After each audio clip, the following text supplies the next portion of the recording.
রামু সাথে সাথে সেই চাঁদটিকে মাটি থেকে তুলে নেয়।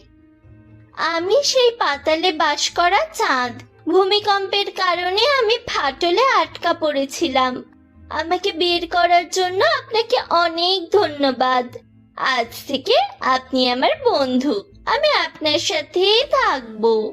এরপর রামু জাদু চাঁদকে তার বাড়িতে নিয়ে যায়।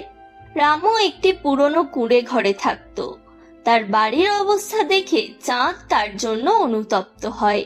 তারপর চাঁদ আকাশের দিকে তাকায় এবং তার মুখ থেকে প্রচুর সাদা ধোঁয়া উঠতে শুরু করে। কিছুক্ষণের মধ্যেই সেই ধোঁয়া মেঘের ওপর উঠে যায়। তারপর পরের মুহূর্তেই সেই সব মেঘ ধোঁয়া নিয়ে মাটিতে নেমে আসে।